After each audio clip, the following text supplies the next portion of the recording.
Avant M. Giscard d'Estaing, je voudrais vous dire qu'hier soir et cette nuit, au cours de notre édition spéciale élection et au cours de tables rondes ininterrompues, vous avez pu entendre de nombreuses personnalités politiques, en particulier M. Jean-Jacques Savant-Schreiber et Le Canuet, plusieurs ministres comme M. Edgar Faure, Fontanet, Boulin et Leca, des leaders de formations politiques comme M. Poniatowski et Perfit, et aussi M. Marchais qui a fait une déclaration. La plupart de ces interventions, vous les avez à nouveau entendues ce matin au cours de notre émission spéciale de 7 heures à 9 heures, et vous les avez également réentendues au cours de notre journal de 13 heures.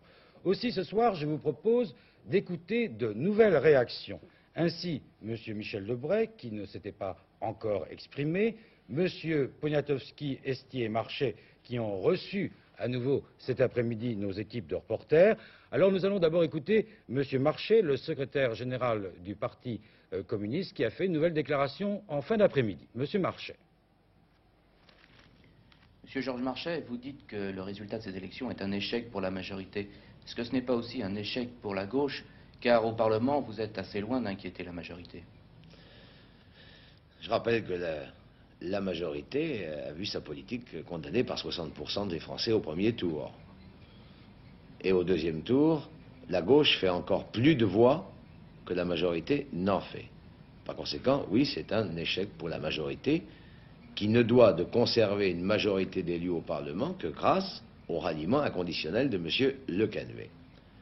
Pour ce qui concerne la gauche, c'est différent. Nous n'avons eu que peu de temps pour faire connaître le programme commun, pour renforcer l'union réalisée autour du programme commun à travers tout le pays. Et il ne faut pas oublier que la majorité a utilisé tous les moyens pour falsifier, caricaturer le programme commun. Que dans ces conditions, 10 millions d'hommes et de femmes aient voté pour ce programme, nous disons, nous, que c'est un succès. Alors, il est évident qu'il va nous falloir maintenant poursuivre nos efforts. Pour ce qui concerne le Parti communiste, le résultat des élections ne saurait en quoi que ce soit modifier sa stratégie. Précisément, que va-t-il se passer maintenant? Au cours de la campagne, vous avez dit le programme commun est un bébé qui ne demande qu'à grandir. Mais comment va-t-il grandir s'il n'est pas piqué? Mais pour le faire grandir, d'abord, premièrement, il y a les questions qui vont se poser tout de suite pour les travailleurs et les masses populaires. Les travailleurs et les masses populaires ont des revendications, ont des exigences. La majorité a fait des promesses au cours de la campagne électorale. Je suis convaincu que les travailleurs et les masses populaires demanderont que ces promesses soient tenues. Et nous serons aux côtés des travailleurs dans leur action.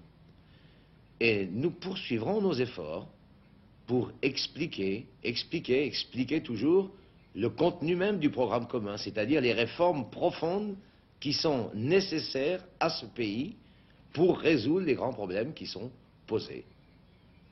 Lorsque vous dites qu'il va y avoir des revendications à satisfaire, prévoyez-vous une vague d'agitation sociale? Je ne prévois rien, ce sont les travailleurs qui décideront. Seulement, d'ores et déjà, les travailleurs, ils demandent qu'il n'y ait pas de salaire inférieur à 1000 francs. Les travailleurs demandent qu'il y ait des augmentations de salaire, ils demandent que l'âge donnant droit à la retraite soit avancé à 60 ans pour les hommes et 55 ans pour les femmes. Ce sont des revendications déjà qui sont posées. Et nous sommes bien convaincus, nous, que le gouvernement va poursuivre la politique qui a toujours été la sienne. Ce pouvoir est le représentant des grands monopoles. Il ne peut pas faire une autre politique.